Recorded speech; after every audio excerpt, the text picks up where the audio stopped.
Hi friend, माझ्या mini ब्लॉगमध्ये तुमचं सर्वांचं स्वागत आहे. कशा आहात? आय होप तुम्ही सर्व चांगले असणार. आज मी खूप बिझी असतानासुद्धा मी ब्लॉग बनवते, कारण की मला ना कोणाला तरी थँक्यू बोलायचं राहून गेलेलं आहे. म्हणून मला तुमच्याशी शेअर करावंसं असं वाटलं.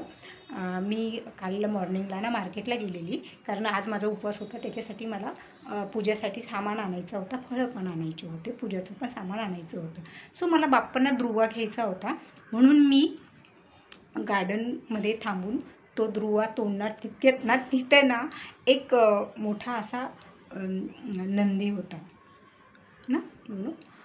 तर सोमवार होता.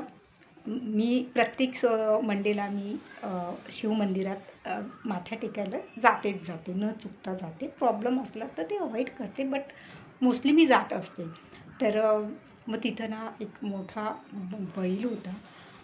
तर मी खूप घाबरले. तर मग मी विचार केला की थोडं जरा पुढून द्रुवा घेईल.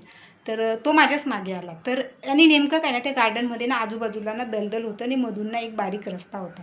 आता मला तेवढाच रस्ता होता आणि तो पण तेवढ्या रस्त्यानेच माझ्या पाठी लागला होता. म्हणजे तो पळत वगैरे नव्हता, स्लोच चालत होता, पण तो माझ्या मागे येत होता. तर मी खूप घाबरली. मला कळलं तो माझ्या मागे. तर मी थोडी स्पीडने चालायला लागली, म्हणून तो पण बिचारा स्पीडने चालायला लागला. मला खूप भीती वाटली. तर मी खूप घाबरली होती. म्हणून मी ना घाईघाईने तिथं मुलं बसलेले होते, चांगले होते, त्यांनी मला खूप हेल्प केली. तर मला जरा अखोड वाटलं की म्हणजे काय ही वेड्यासारखी ओळख नसताना समोरून चालत येते वगैरे असं त्यांना वाटलं, असं मला अखोड वाटलं.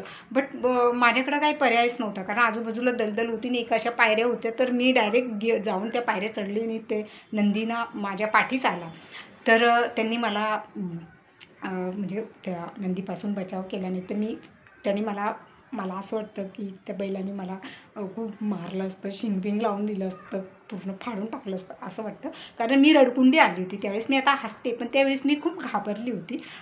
लिटरली माझ्या डोळ्यात पाणी आलेलं, कारण की लाज वाटत होती. बिना ओळखीत कसं म्हणजे किंवा आता मारेल तर कुठं पळायचं वगैरे, असं पण रस्ता नव्हता.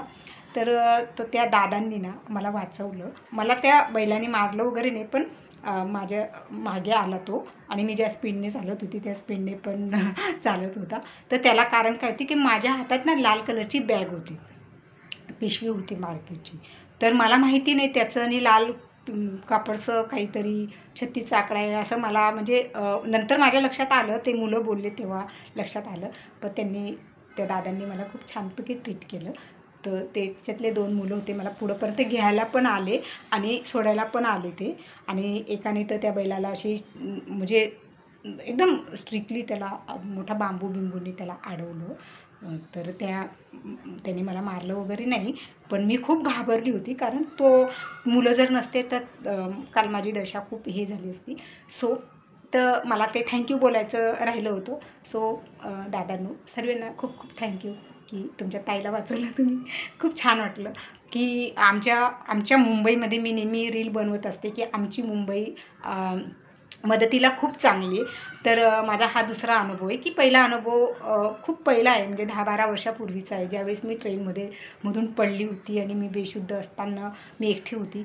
तर त्यावेळेस मला मुंबईकरांनी खूप हेल्प केलं. म्हणून माझी मुंबई मला खूप खूप आवडते, कारण आमच्या मुंबईचे लोक खूप छान आहे, हेल्पफुल आहे, हे मला सांगायचं आहे. म्हणून थँक्यू दादांनो. आणि माझा ब्लॉग